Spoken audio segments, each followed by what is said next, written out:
Okay, magandang araw ulit.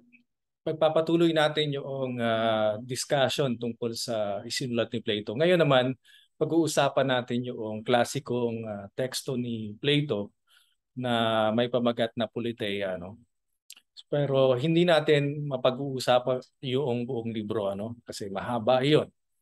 Yung librong Politeia ay binubuo ng 10 kabanata, no? 10 books. Yung pag-uusapan natin ay Book 2 at saka Book 7 kung saan naroon yung kwento tungkol kay Gyges, yung Ring of Gyges, at saka yung allegorya ng Yungib, ano? Allegory of the King. So pag-uusapan natin dito ngayon yung uh, kahalagahan, ano, ng pagiging mangkatwiran, ano, pagsunod sa katwiran. So pag-usapan na natin.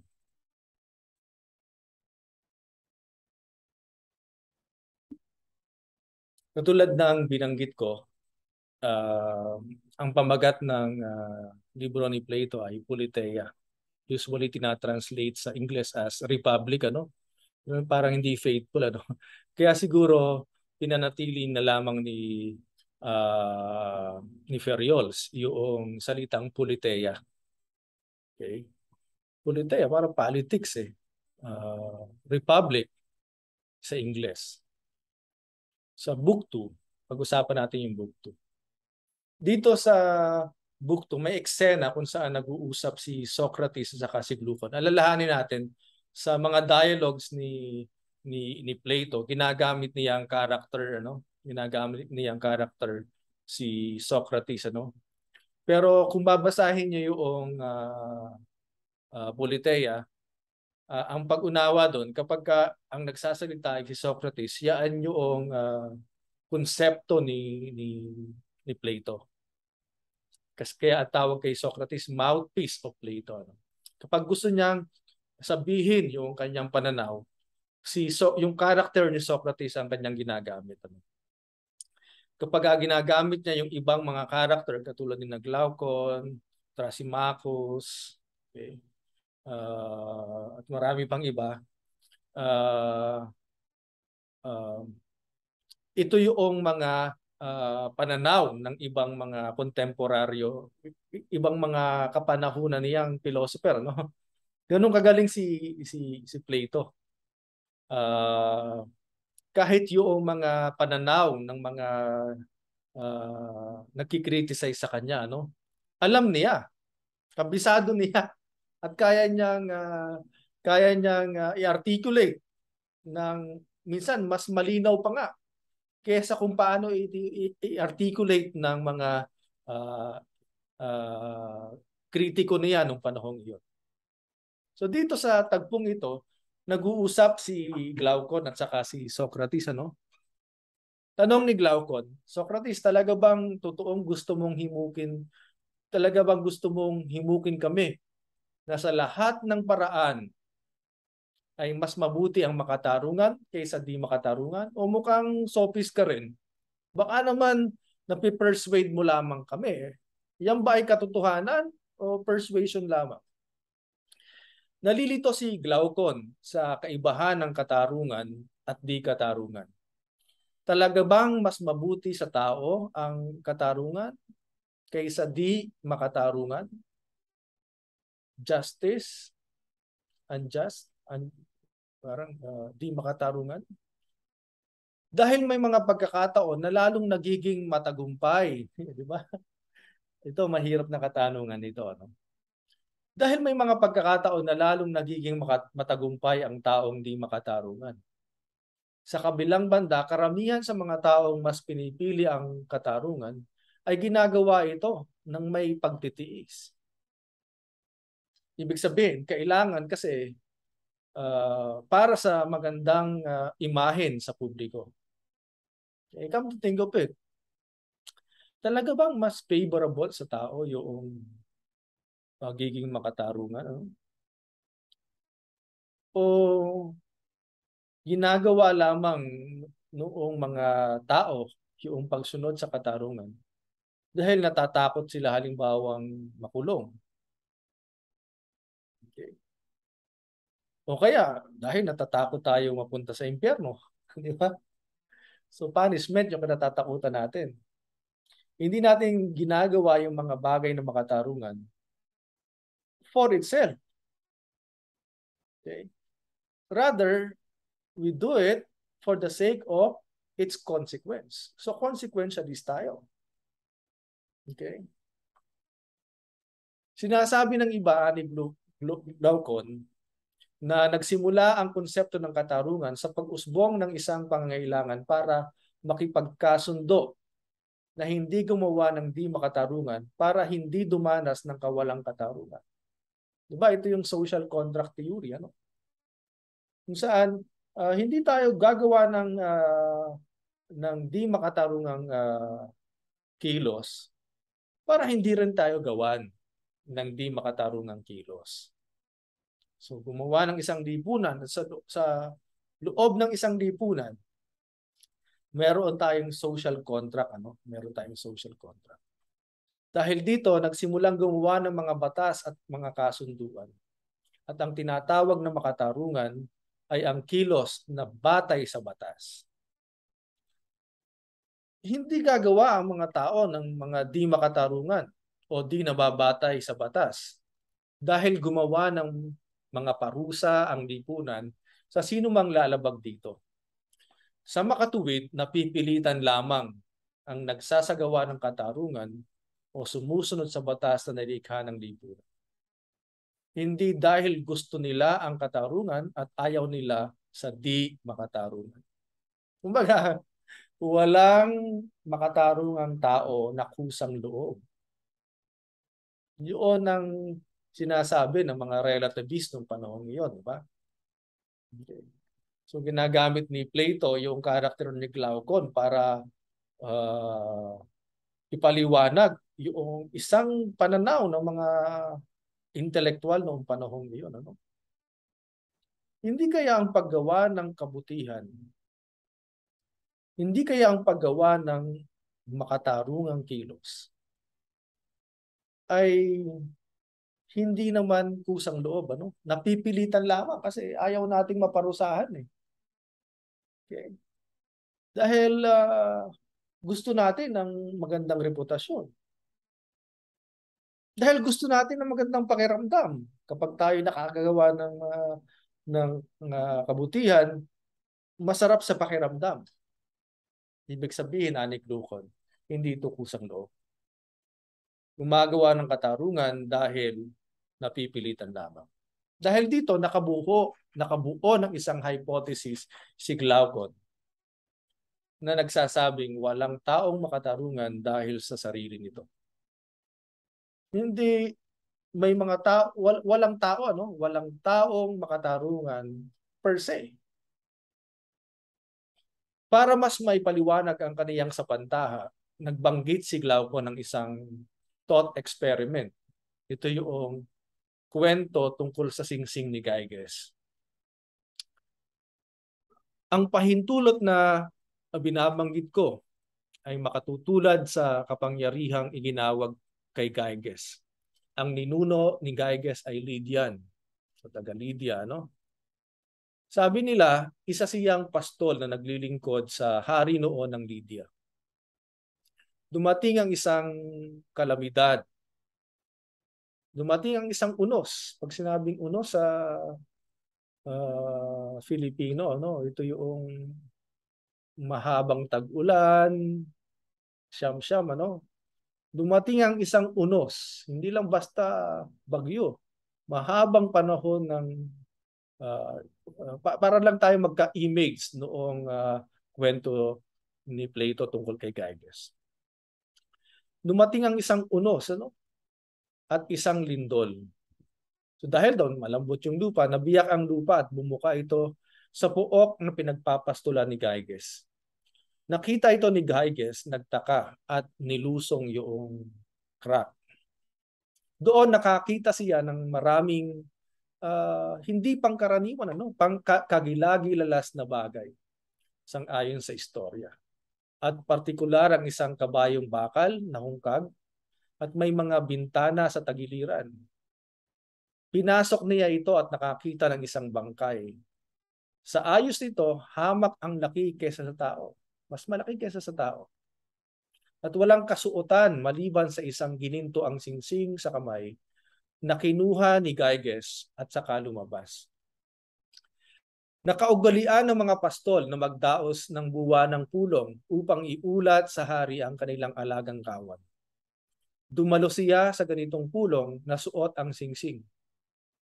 Habang nakaupo kasama ng iba, napaglaruan niyang paikutin ang tampukan. Pag sinabing tampukan, yung pinakang bato noon, ano? Yung pinakang bato noong singsing. Na paglaruan niyang paikutin ang tampukan ng singsing paharap sa kanya, papasok sa kanya. Okay? Pagkagawa niya nito, naging invisible siya sa mga kasama at nag-usap silang waring umalis na siya.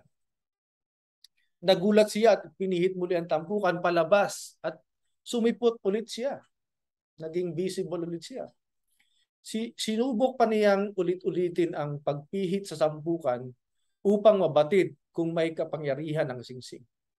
Natiyak niyang pag pinaikot ito paharap ay nawawala siya at pag pinaikot itong palabas ay bumabalik siya. Pero ginamit niya ang kapangyarihang ito para mahirang na isa sa mga mensahero ng hari. Nung naroon na, inakit niya ang asawa ng hari at inudyukan laban sa hari at pinatay ang hari at inagaw ang kaharian. Ang tanong ni Glaucon, ito, kung mayroong dalawang ganitong singsing at isusuot ng makatarungan ng isa at ng di makatarungan ng ikalawa, wala sa kanila ang inaakalang napakatibay upang umalinsunod sa pagsasagawa ng katarungan. Wala sa kanilang makapagtitiis na magpigil para sa ari-arian ng iba at hindi ito pakialaman. Kung nasa kapangyarihan niyang kunin ang anumang maaari niyang talagang hakutin mula sa palengke nang walang dapat katakutan at pumasok sa tahanan ng sinuman at sumiping sa sinumang magustuhan niya at pumatay o magpalaya sa piitan ang lahat ng maibigan niya at gawin ang anuman sa mundong ito na tulad ng isang Diyos. Kumbaga, ayon kay Glaucon, masasabing patunay ito na walang kusang loob ng makatarungan. Sa halip, napipilitan lamang tayo. Nagsimulang magpaliwanag si Socrates sa pamamagitan ng pag-alam sa kung ano ang pinakaganap na katarungan at pinakaganap na di makatarungan. Yung tipong katarungan na talagang walang bahid ng di makatarungan. Yung purong-purong di makatarungan. At di makatarungan na wala talagang bahid ng katarungan. Meron bang ganun? Meron bang pwede ba nating i-describe yung pure just person or pure unjust person? Okay. Paano ba maging eksperto sa katarungan o maging eksperto sa di katarungan? Sabi ni Socrates, kailangang hubaran siya ng lahat maliban sa katarungan at itanghal na kasalungat ng nauna. Hindi makagagawa ng anumang kamalian. Ibigay sa kanya ang pinakadakilang posibleng reputasyon ng kawalang katarungan upang masubok siya para sa katarungan, bagaman hindi mapanlalambot ng pagkasira ng pangalan at lahat ng kaakibat nito. Kaya bayaan siyang magpatuloy ng hindi nagbabago hanggang kamatayan. Pinaniniwala ang di makatarungan sa kanyang buong buhay bagaman siya ay makatarungan. At para kapwa sila umabot sa kasukdulan, isa sa katarungan at isa sa kawalang katarungan, at nang mahatulan kung alin sa kanila ang mas maligaya at mas maswerte. So, hayaan sila, huwag pansinin. So, na habang buhay, sinasagawa nila yung pagiging makatarungan. Habang buhay, sinasagawa nila yung pagiging di makatarungan. And then along the way, maiintindihan natin sino ba talaga ang siniswerte sa dalawa. Yung makatarungan o di makatarungan. Kasi kung titingnan natin dito, tinatalakay dito ni Plato, ano, yung advantages, ano, and disadvantages of being just. Kung halimbawa, come to think of it, ano, halimbawa, isipin nyo habang nakikinig kayo sa discussion natin. Kung halimbawa, magkaroon kayo ng ring of Gyges. Hindi lang naman yan na ring of Gyges, ano? Yung ilang mga novel, halimbawa Harry Potter, gumagamit din ng ganyang image, yung invisibility cloak. Kung kaya yung movie na Hollow Man, ano? Okay. Trying hard copycat yung mga yan kay Plato eh.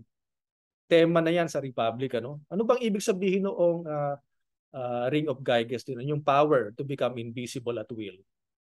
Total freedom ang ibig sabihin nun, di ba? Total freedom. Okay. So, total freedom. Power to become invisible at will. What if you have that power to become invisible at will? What will you do? Marami akong mga estudyante na natanong na nito, no? Siyempre hindi kayo makakasagot ngayon kasi nasa recording lamang ako. Pero isipin nyo, halimbawa, meron kayong ganyan. Hindi kayo mahuhuli. Meron kayong total freedom. What will you do? Karamihan sasagot na pupunta na sa concert na walang bayad. Yung iba nga pupunta daw sa CR ng ano, and then titingnan. O kaya merong mga tao na i-stalk yung mga kaibigan niya para malaman kung paano siya binabackstab kapag wala siya doon sa usapan. Kapag wala siya doon sa lugar. Okay? Sa madaling salita, gagawa ka rin ng di makatarungang bagay. Di ba? Kasi walang parang ano eh, hindi ka naman mahuhuli. Kaya nga nalakas ng loob ng mga yung ilang mga troll na mag-comment ng mga masasakit na salita, no? Kasi hindi naman sila mahuhuli. Okay. Hindi na nakikitang responsibility nila yung ano. Okay. So, halimbawa, kaya isang tema doon sa Ring of Gyges, yung importance of visibility, ano? Importance of visibility. Kasi bakit ba nagkalat yung mga CCTV sa ating lipunan? Para yan sa practice of virtues. Para matakot tayo, no? Deterrent itong mga ito para matakot tayo na gumawa ng mga di makatarungan. Sa madaling salita, tama si Glaucon, ano? Na walang taong gumagawa ng makatarungan ng kusang loob. Takot lamang sa repercussions, sa mga consequences noon. Okay. Meron ba talagang tao na gumagawa ng katarungan ng kusang loob? Nang para lamang sa paggawa ng katarungan. Di ba? Okay. Kasi sabi ni Plato, last Socrates, yung pagiging makatarungan natural sa tao. We are naturally good. Yan talaga ang angkop sa tao. Pero kinikiliti ni Plato yung isipan natin, ano? Through Glaucon. Ganun ba talaga tayo?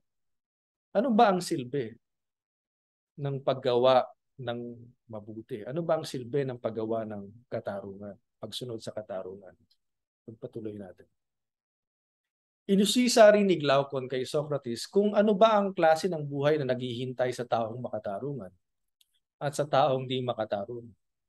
Sino ang talagang sinisiwerte?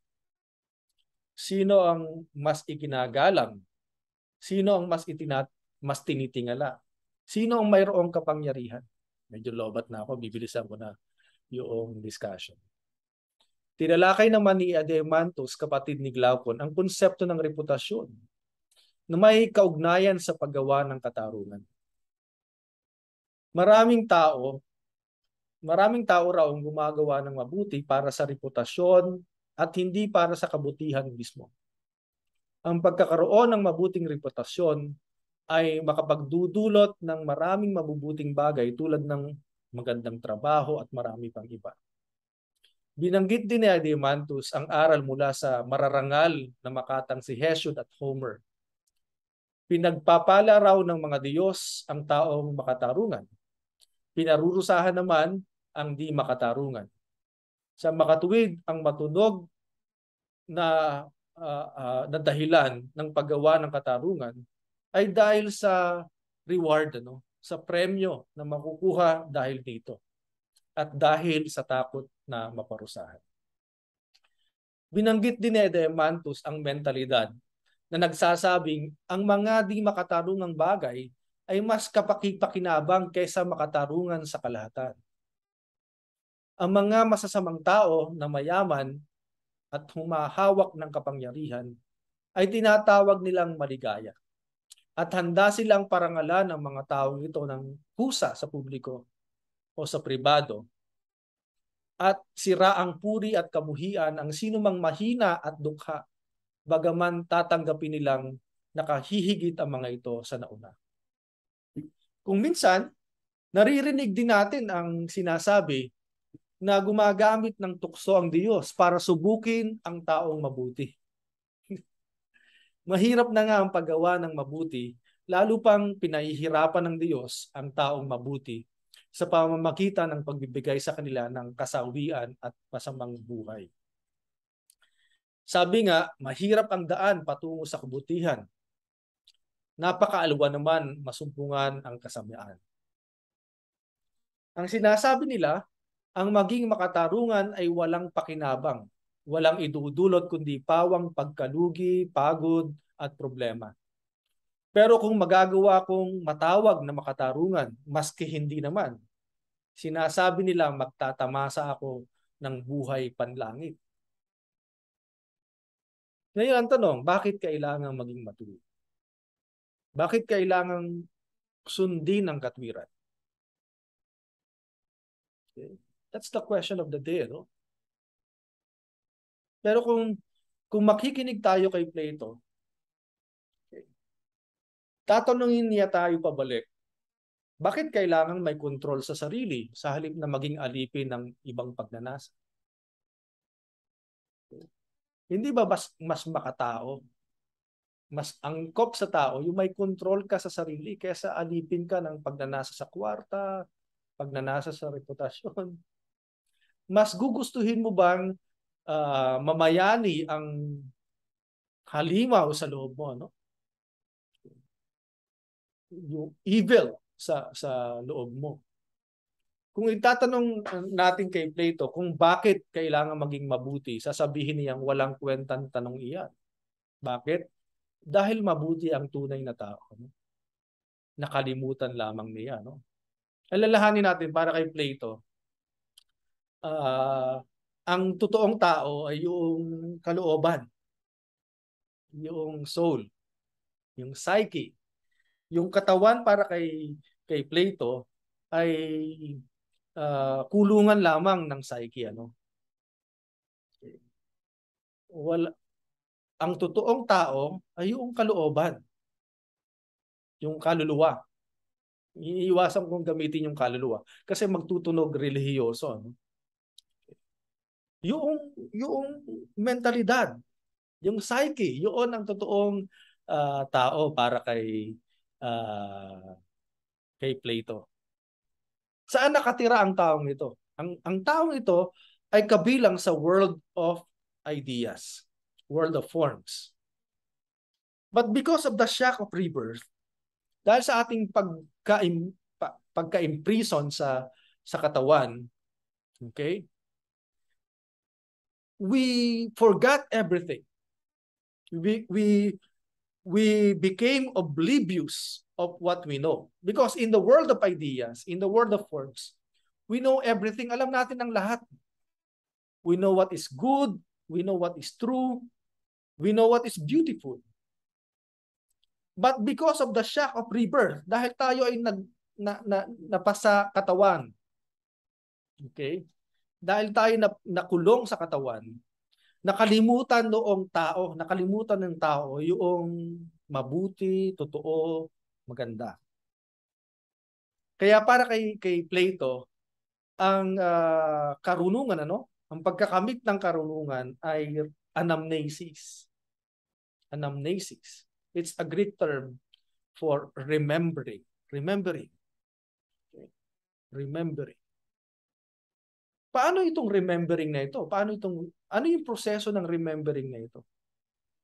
Through yung Socratic method, question and answer. Through dialogue. Sa pamamagitan ng ating pananaliksik, sa pamamagitan ng dialogue, sa pamamagitan ng ating pamimilosopiya, we will remember what is good, what is our true nature. Okay. Pero bakit nga ba mas pinipili ng tao ang masama? Ang tanong talaga bang masama ang pinipili o mabuti iyon sa pananaw niya? Kaya ito pinili niya, no? Mapansin natin, bakit nga ba mas inclined ang tao na gumawa ng masama, no?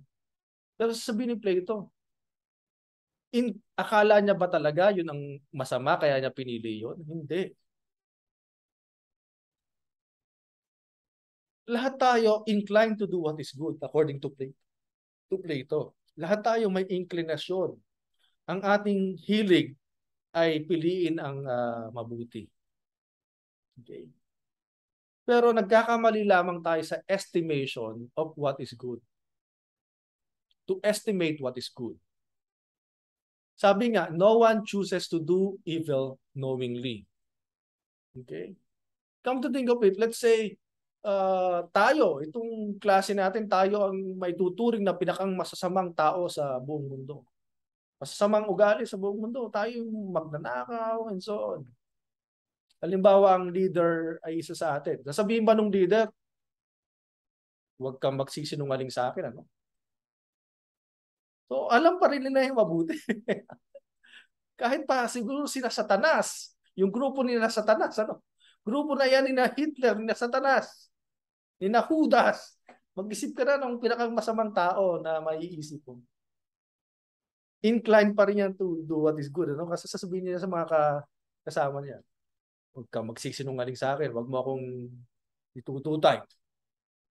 Huwag kang magsisinungaling sa akin. Okay? So, meron pa rin konsepto ng mabuti. Halimbawa, yung sa TV, tinatanong ng reporter, bakit mo nagawang magnakaw sa bangko? Ang sagot nung magnanakaw, andun kasi yung pera. Andun kasi yung pera eh.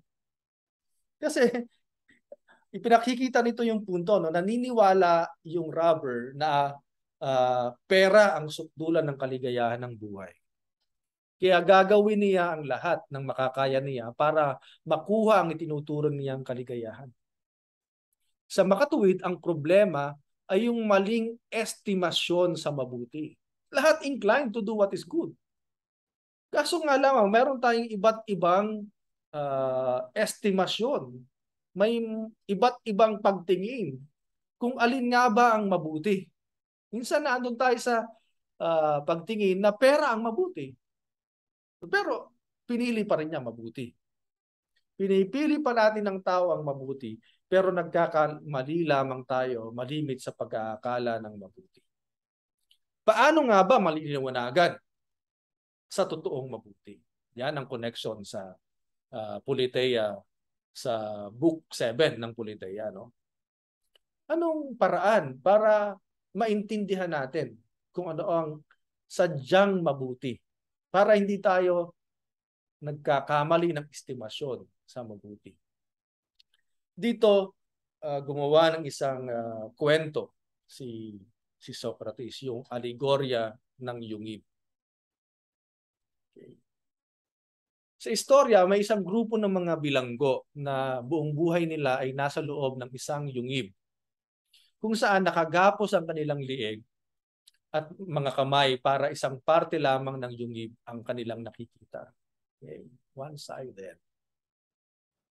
Sa likod nila, ilang hindi pinangalanang tao ang nagpapakita ng mga estatwa ng ilang hayop at iba pang mga bagay gamit ang liwanag ng apoy.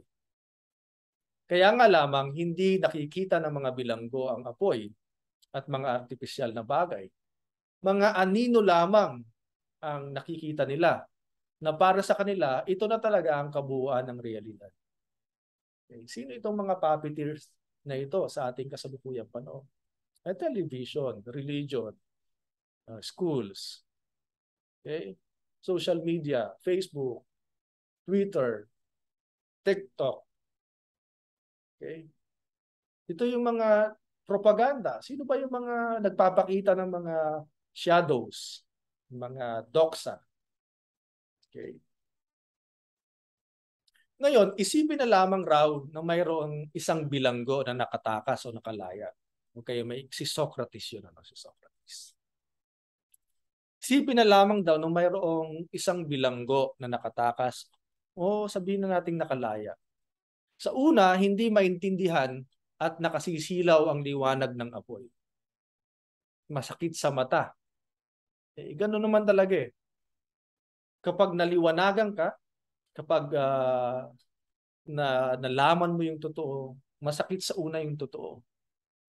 Halimbawa, na-realize o natauhan ka na tinututime ka lang ng boyfriend mo o ng girlfriend mo. Di ba ang sakit nun? O kaya, nalaman mo yung katotohanan, naliwanagan ka. Nalaman mo yung katotohanan, bulgar yung katotohanan, ano? Lumiwanag sa isipan mo na ampun ka lang. Di ba masakit yun sa una? Masakit. May isip niya yung anino na pamilyar sa kanya. Talagang totoo, na pamilyar sa kanya. At makikita niyang ngayon ang isang nakatatakot na ilusyon. Parang gusto na lamang niyang manatili doon sa nakasanayan niyang katotohanan. Okay? Ngayon, kung mapapadpad daw siya sa labas ng yungib at makikita ang sinag ng araw, lalo pa siyang mamamangha. O di kaya ay lalong matatakot. Lalo pang makakapagpalito sa kanya ang liwanag ng araw. Okay. Pero darating ang oras na masasanay na siya sa panibagong level ng katotohanan na nakikita niya. Makakakita siya ng totoong hayop, bulaklak, puno, at bituin. At sa unang pagkakataon at mauunawaan niyang higit na totoo ang mga kulay at three-dimensional na bagay kaysa mga anino na nakikita ng kanyang mga mata sa loob ng yungib. At maliliwanagan siya sa kaawa-awang kalagayan ng mga kasamahan niya sa loob, na limitado lamang ang kaalaman sa mga pinapakitang anino. Sa kwento ni Plato, may kaugalian ng mga tao sa yungib na magbigay ng premyo at parangal sa mga taong magaling kumilala sa mga imahe ng partikular na anino. Okay. Sila siyempre yung bibigyan ng reward, yung mga bihasa sa status quo, sa nakasanayan. Gayunman, walang kwenta ang premyo at parangal sa isang taong nakakita ng mga talagang totoo. At kung babalik sa yungib ang taong ito, magiging katawa-tawa lamang siya sa mata ng mga tao doon. Iisipin ng mga dati niyang kaibigan na nawala na ang kanyang katinuan. Kung ikukwento niya ang totoong kulay, berdeng halaman, ang dumadaloy na tubig, at ang liwanag ng araw. Kapag sinabi niya yung katotohanan, siya pa yung mapapahamak. Ituturing siyang deviant, wala sa katinuan. At sang-ayon kay Plato, kung magkakaroon sila ng pagkakataon, papatayin nila ang taong ito. So, patis talaga, no? Kahit ang talagang gusto lamang niyang gawin ay sabihin ang totoo at palayain sila sa kanilang kalagayan. Inilarawan dito ni Plato ang tunay na kalagayan ng isang tao. Tiwalang-tiwala tayo na totoong-totoo ang mga nakikita natin. Akala natin ay talagang nabubuhay tayo sa katotohanan. If we don't dig deeper, we fall prey to the phenomenon. Kaya pinaiiwas ni Plato yung mga tao sa world of appearances. Kailangan gamitin natin ang ating isipan para tayo ay makaunawa sa halip na yung mga nakikita lamang. Ginising tayo ni Plato sa ating mahimbing na pagkatulog at binabalaan na delikadong mabuhay sa paniniwala galing sa walang lamang anino, sa mga sabi-sabi ng madla, sa mga fake news. Itinuro niya ang direksyon ng talagang totoo. Hindi nagbigay ng konkretong pamamaraan si Plato kung paano matatagpuan ang totoong mabuti. Sa halip, itinuro niya ang pagbalik sa sarili bilang kondisyon para maalala natin ang sadyang totoo. Kasi si Plato hindi siya prescriptive. Hindi niya piniprescribe. Hindi siya nag-uutos ng mga ganito, ganyan. Okay. Hindi siya nagbibigay ng recipe sa buhay. Ang unang niyang sinasabi, ang buhay para sa kanya is a moving target. Alam niyo, kung nagbaboxing kayo, moving target, yung galaw ng moving target, paiba-iba eh. You need to adjust. Di ba? You need to adjust. Okay. So ang sinasabi lamang niya, kailangan mong mag-introspection. Kailangan mong pagnilayan ang buhay mo araw-araw. Okay. Kaya nga meron tayong at the end of the day, ano yung mga nangyari sa iyo sa araw na yun? Pagnilayan mo ang buhay mo. So bumalik pa rin sa matandang Socrates, an unexamined life is not worth living. Okay.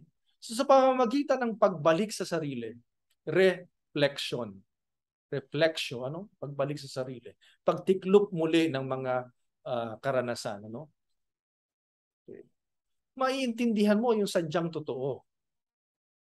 At kapag natagpuan ang liwanag, responsibilidad ang pagbalik sa dilim, Yun ang isa pang bahagi ng allegory of the cave. Hindi lamang ascent ang mahalaga. Hindi lamang enlightenment ang mahalaga. Okay.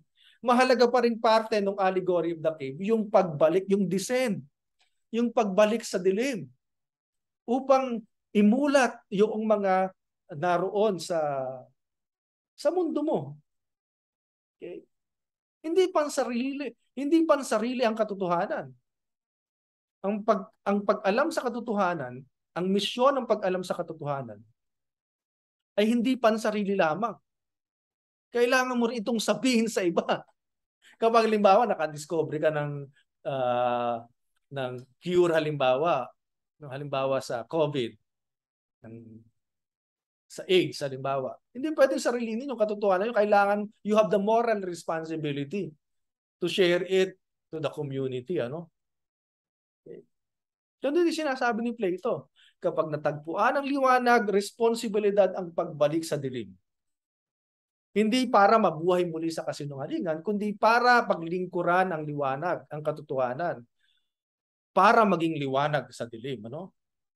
Mabigat ang pasanin, subalit kailangan niyang gawin. Ang taong ayaw bumaba at paglingkuran ng katotohanan ay hindi pa talagang nakauunawa sa talagang totoo at mabuti.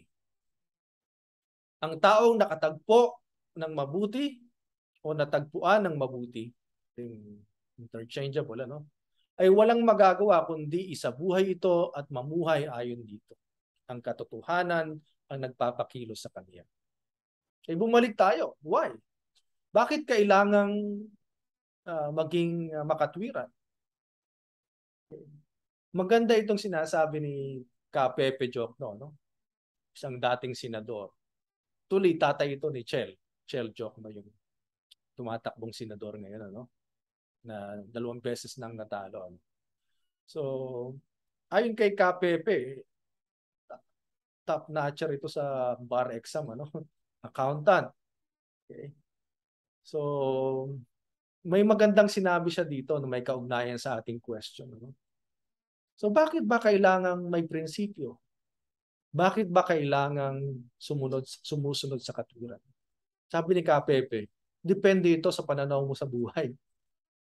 Basahin natin itong statement ni Kapepe. Actually, letter yata ito ni Kapepe kay Cheljok no, nung bata pa siya. No? Nung bata pa si Cheljok, no, parang may itinatanong si Chel dito kay Kapepe. Ito ang naging sulat niya. Ito ang naging sulat niya kay Cheljok. No? Sabi niya, why be honest when it pays to become dishonest? Okay. Why fight for others when they don't want they won't fight with you or even for themselves? The answer lies in what life means to you.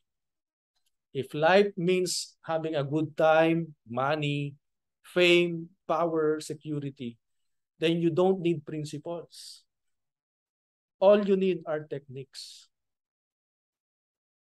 On the other hand, if happiness counts more than a good time, respect more than fame, right more than power, and peace of soul more than security, if death doesn't end life but transforms it, then you must be true to yourself and to God. Okay? Depende yan sa pananaw mo sa buhay. Kung ang mahalaga lamang sa iyo ay kasiyahan, ano? Ang mahalaga lamang sa iyo ay kwarta, kasikatan, poder, seguridad.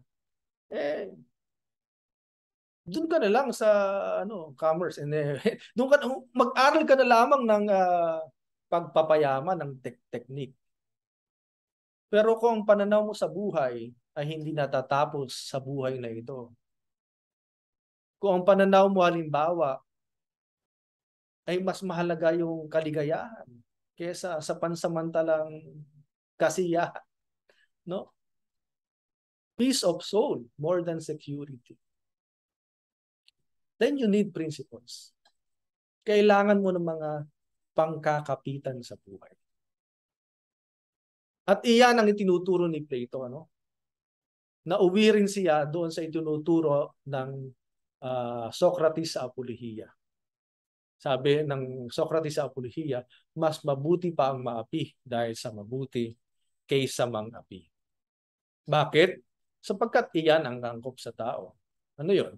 Ang mamuhay sa mabuti. Ang taong nang aapi ay nabubuhay sa masama na hindi naaayon sa pagiging tunay na tao. Hindi siya nagiging makatao. Samantalang ang inaapi sa ngalan ng totoo at mabuti, kahit siya ay pahirapan, kahit siya ay patayin, ipako pa siya sa krus.